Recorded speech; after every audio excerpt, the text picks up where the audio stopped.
మధ్య విభేదాలు తలెత్తాయంటూ వస్తున్న వార్తలపై జానీ మాస్టర్ స్పందించారు. ఆ ప్రచారంలో ఎలాంటి నిజం లేదని కూడా స్పష్టం చేశారు. సినిమా డాన్సర్ల అసోసియేషన్ సమావేశంలో యూనియన్ కు సంబంధించిన కొన్ని అంతర్గత సమస్యలపై మాత్రమే చర్చ జరిగిందని తెలిపారు. ఆ సమావేశానికి శేఖర్ మాస్టర్ కు ఎలాంటి సంబంధం లేదని వెల్లడించారు. తామంతా ఒకే కుటుంబ సభ్యుల్లా కలిసిమెలిసి ఉంటామని, డాన్సర్ల యూనియన్ సంక్షేమం కోసం అందరూ కలిసి పనిచేస్తామని జానీ మాస్టర్ పేర్కొన్నారు. తమ మధ్య విభేదాలు ఉన్నాయంటూ సోషల్ మీడియాలో వస్తున్న వార్తలన్నీ కేవలం పుకార్లేనని కొట్టిపారేశారు. వాస్తవాలు తెలుసుకోకుండా తప్పుడు ప్రచారం చేయవద్దని ఆయన సూచించారు.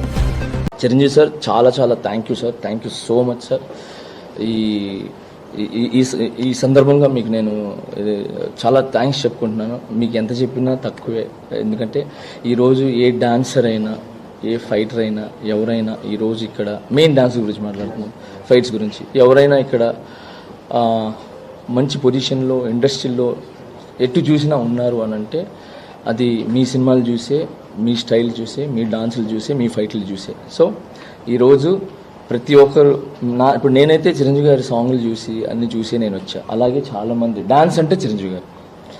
ఓకే, సో ఈరోజు మా 5 ఏళ్ళు వెళ్తున్నాయంటే ఊర్లో ఆయన్ని చూసి, ఆయన పాటలను చూసి ఇన్స్పిరేషన్కి తీసుకొని మేము ఇక్కడికి వచ్చి ఆయనలాగా డాన్స్ చేయాలి, ఆయనలాగా ఎదగాలి అని చెప్పి ఈరోజు మంచి పొజిషన్లో ఉన్నాం.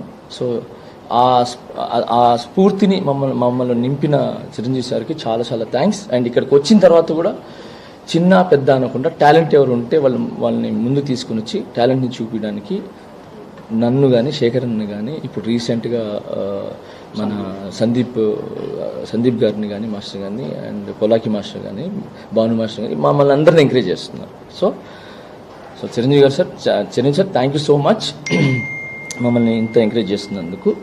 మేము మళ్ళీ చెప్తున్నాము, శేఖర్ మాస్టర్ గారు, నేను, మా మాస్టర్స్, మా మధ్యలో ఏ విభేదాలు లేవు, ఏ యుద్ధాలు లేవు. ఓకే, ఏదైనా చిన్నవి ఉన్నాయి అని అంటే ఒక ఇంట్లో మనం ఉంటాం, అన్న ఒక గట్టిగా మాట్లాడతాడు, తమ్ముడు కొంచెం స్లోగా మాట్లాడతాడు, అమ్మ ఒక మాట అంటుంది, అన్నీ మేమైతే అక్కడికక్కడే జస్ట్ 10 నిమిషాలు ఉంటుంది. దాని తర్వాత వెళ్ళిపోయి ఎవరి పనులు చూసుకుంటాం. ఎవరికి ఏం ఇబ్బంది ఉంటే ఫస్ట్ ఉంటాం అనమాట. సో ఓవరాల్గా ఇది యూనియన్లో జరుగుతున్న చిన్న సమస్య, పెద్ద సమస్య కాదు, చిన్న సమస్య. ఆ సమస్యకి కొరియోగ్రాఫర్స్కి అంటే మాకు, శేఖర్ మాస్టర్ గారు, మిగతా మాస్టర్స్కి సంబంధం లేదు. ఓకే, ఇది క్లియర్.